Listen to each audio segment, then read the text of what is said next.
હાડુભાઈ હમ એક જરાક હલવાણો હું અત્યારે હું ક્યાં શેમાં આવી ગયા? ના સેમાય આવી તો નથી ગયો પણ જરાક આમ દેણામાં આવી ગયો હું જરાક એટલે કેટલા કેટલા રૂપિયાનું હે? વધારે તો નથી પણ ખાલી 30 લાખ જેવું છે. ભાઈ આને જરાક ન કહેવાય, ને પૂરેપૂરા ખાડામાં ઉતરી ગયા હો. 30 લાખ રૂપિયા હોય કાંઈ? પણ તમારી પાસે આટલો રૂપિયો તમારા હાટું જરાક જ થાય ને એટલે મેં જરાક કીધું. પણ તમારા માટે તો મોટું કહેવાય કે નહીં? મારા હાટું હું મોટું, આની પહેલા તો અમારા બાજુવાળાનું ચાલીનું કરી નાખ્યું હતું મેં. એટલે ગામના ગારિયા જ કરો છો તમે? અરે કરી નાખ્યું હતું એટલે મેં જમીન વેચાવી હતી ને કમિશન મળ્યું હતું, એવી રીતે ટૂંકમાં હતું. કરી ન નાખ્યું કહેવાય. તો જો ભાઈ હું આમાં કાંઈ હેલ્પ કરી નહીં શકું, બરોબર? તમને હું પહેલાં કહી દઉં, મારી પાસે કાંઈ હે નહીં હમણાં. આટલો રૂપિયો દબાવીને બેઠા હો, હમણાં હાઈવેટ જ ફાર્મ હાઉસ લીધો ને એમ કે રૂપિયા નથી. મારી પાસે હમણાં રૂપિયા નથી, બરોબર? મારે હમણાં ઘરવાળી છોકરું આવવાનું છે. ભાઈ એમ નહીં, હું શું કહું, તમે જો 1.5 કરોડનું ફાર્મ હાઉસ લીધું હતું હાઈવેટ જ, હા એ જરાક વેચી નાખો ને તો બેયનું થઈ જાય. લીધા ભેગું થોડું વેચી નાખવું, હજી એનો ભાવ તો ચડવા દે. હજી એનો ભાવ થાય લાકડા જેવો, ત્યાં વેચીશ. તમારા ફાર્મ હાઉસનો ભાવ ચડશે તો હું ચડી જઈ. કાંઈ રે એવું બધું ન વિચાર કરતું. તો મારે ક્યાંક 3 લાખ કાઢવા. આપણે એક કામ કરી, આપણા સસરાની 2 કરોડની પ્રોપર્ટી છે, બરોબર? એના રાહુને કહેતું તો આપણાને પધરાવી દીધા છે. નાની તમને દીધી, મોટી મને દીધી છે. એનું ઘર નાખી તો એનામાં કરી નાખી એમ નહીં, પ્રેમથી માગી આવી. મારી ઇજ્જત છે હો ભાઈ, એની પાસે તમે આવી રીતે વાત ન કરો. હાવ હવે હું મોટો જમાઈ હું કરું? ઇજ્જત મારી હોત હો, નાનો હતો. આટલા દેવા કર્યા તમે, 30 લાખમાં તમે હલવાઈ ગયા ને હવે શું ઇજ્જત રહી? ના એ તો એને કાંઈક નવું કે ભાઈ હવે 30 લાખની જરૂર હે, નવું મકાન લેવું એ તો એમ કહી દઈશ, બીજું હું. ના ના, એમને થોડુંક વ્યવસ્થિત કેવું પડે, સંભાળીને.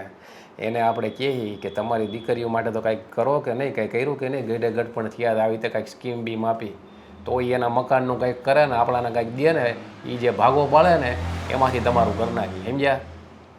એમાં તો દેહ એવું લાગે છે પણ આપણે દીકરીનું નામ દેવાનું ને આપણે ક્યાં કાંઈ છૂટું, આપણે કાંઈ છતું કરવાનું જ નથી. શું હે શું હે? પણ છતું ભલે ને ન કરી, પણ હવે તમને ખબર તો થોડાક કંજૂસ છે હારા આપણા. એ ભલે ને કંજૂસ હોય, છોકરીઓને તો દે જ દી. હવે જો ફોન આવ્યો, જો એનો જ આવ્યો, નામ લીધું નથી થતું. અત્યારે નહીં, અત્યારે નહીં, અત્યારે આપણે શાંતિથી પહેલા વાત કરી લઈએ. પપ્પાજીનો ફોન હે, પપ્પાજીનો. હા લઈ લ્યો, હાલો. હા પપ્પાજી. હું અહીંયા હું ન કહેતો, હું આ મોટા જમાઈ ફોન નથી ઉપાડતા.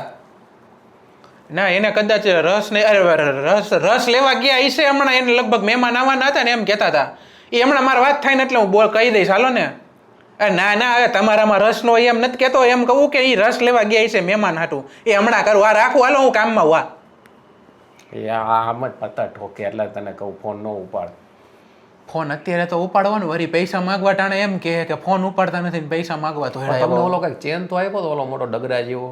હવે એ ડગરા જેવો ચેન ગયો તો ગીરવે મૂકવા, તો ઓલા કે આ બગસરાનો નકલી છે. બગસરાનું ચેન ખાલી પાણી ચડાવેલું હે હોનેરી એમાં. અરે તો એમને તો મને વીટી આવી. એ જ કહેવાનો હતો, પેલા વીટી ચેક કરાવો. મને તો બટકાવી દીધો. એટલે તારા બાપાએ ઓલી હગાઈમાં ઓલી વીટી આપી હતી, જરાક ચેક કરતો. ચેક કરતો ને કે હોની પાસે જઈને ચેક કરાવો ભાભીને કઈ. ના ના, હા ભાઈ ઓલું આમ દિવાલમાં ઘસતો ઓલું પાણા પાસે હે ને બગસરું હે ને, આ તારો બાપ બોનમુખ. એમ નહીં, આપણે બે આપણી બાયડી હાટું સાચું હોનું કરાવ્યું હતું, એ તો આપણા પપ્પાજી પાસે પડ્યું છે. પેલા એ લેતા આવી ક્યાંક, એ આપણું કરી નાખે ને, આપણે એનું વિચારી કરવાનું ને. એટલે હા, એટલે એ આપણા હોનાનું કઈ કરી નાખે તો એનું તો હાવ હોય 100% નકલી, અને આપણું હોય 100% પ્યોર સાચું હોનું છે એની પાસે. આપણું કરી નાખે ને ક્યાંક હામો પપ્પોજી આપણો. તો આપણે કઢાવવું કેમ? ડાયરેક્ટ થોડું કહેવા છે ને કે આ તમે અમારું હોનું લાવો. ડાયરેક્ટ હું પ્રસંગ હે અમારે, પ્રસંગ જ બાયડીને પહેરાવું, હું હાલો લાવો અમે લેવા આવ્યા હી. હા તો એક કામ કરી, મારું ઓલું ફાર્મ હાઉસનું ઉદઘાટન હે ને, એનો પ્રસંગ રાખી દઈ. પ્રસંગ હવે આ ઈ કઈ રાજી હોય કે અમારે બેની બાયડીને પહેરાવું છે. હા એને કેવા અમારે કઈ ઠઠાડા તો કરવા પડે ને, આબરૂ શું રહીએ. એમ કહી દેજો ને કે મારો ફાર્મ હાઉસનું ઉદઘાટન જ મારી બાયડી અને નાના હાડુ ભાઈ રહ્યો ને મારો એની બાયડી હાથે કરાવવાનું, બેન હોનું પહેરાવું છે, જેટલું છે ને એટલું. હા ઈ બરોબર. વળી એમ કે ફાર્મ હાઉસ તમારું હોય, તમારી જ બાયડીનું ખાલી કાઢીને દે, મારું નહીં. ના તમારું કઢાવવું પડે ને. તારે આ તમે 30 લાખનું પૂરું ક્યારે કરો હવે? મારું હોનું બાયડીનું કરાવ્યું એ ડવું હે 45 લાખ ઉપરનું હે. ઓહો, તોય રૂપિયો વધશે, એમાંથી છૂટા થઈ ગયા હે. તોય રૂપિયો વધશે, તોય 15 લાખ વધશે. હા, એમાંથી આપણે ચારે એને ભેગા થઈને ફરી આવશું ક્યાંક બાકીના 15 લાખમાંથી. વાહ, શું વાત છે! તમારા જેવો આડુભાઈ મળી ગયા તો હું જોઈએ જીવનમાં. હા તો હાલો તમે કરો ફોન. મારું તો ક્યાં માને જ છે. ફોન નહીં કરું, આ તમે રોન કાઢો ભાઈ, હું ફોન નહીં કરું. ભાઈ એને મારી ખબર હે, હાલતા દેણામાં કરી જાવ. ભાઈ ડોહો લોહી પીવે, મારે એના ફોન નથી કરવો હવે. કાંઈ નહીં આપણી બેયની બાયડીને ને સીધા ઘરે મોકલી દઈએ ખોનું લેતા આવો આવી રીતે આમ કહીને. આ બે જડી સમજી લે. પણ એને જો કે ક્યાં ખોટું જ કહેવાનું એને સાચું જ કહેવાનું હે કે ભાઈ હું તો કહી દઈશ કે આપણે મોટા હાડુભાઈ રહે ને એનું ઉદ્ઘાટનમાં તારા હાથે રિબિન કાપવાની હે. પણ જો એને ભણા કઈ ન પડે કે તમે 3 લાખના દેણામાં આવી ગયો નતર હમણાં છે ને બબાલ કરી દે ઊભો બાયડીને લઈ જાય ભાઈ તમે ખાવા પીવાના વાંધા રહે. એ થાય કે ન થાય પછીનો પ્રશ્ન એડવાન્સમાં બીવરાવોમાં તમે.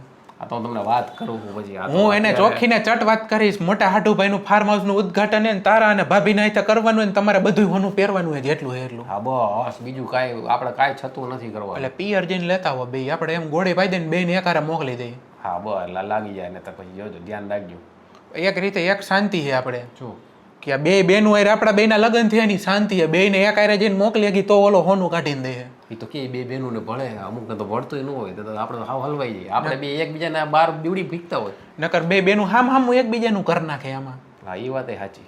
હોનું બધું લઈ આવીને કે હું મારું લઈ આવીને ડોહાની છોકરીઓ તો સારી આમ તો કઈ વાંધો આવે આમ એ એમાં તો વાંધો નથી પણ ડો હત્તાણી કાઢેલો છે એનું શું કરવું. હા એ છે હા કોઈ પાછા વેલા રોયા ગયા હા હું યારા હતા નહીં હા હું હોય ગયા એમાં તો વાંધો પડ્યો હે નકર હા હું હોત ને તો હા હારાને ખબર ન પડવા દેત ને બે કરોડની પ્રોપર્ટી કેદુની આપણા નામે કરાવી લીધી હોત.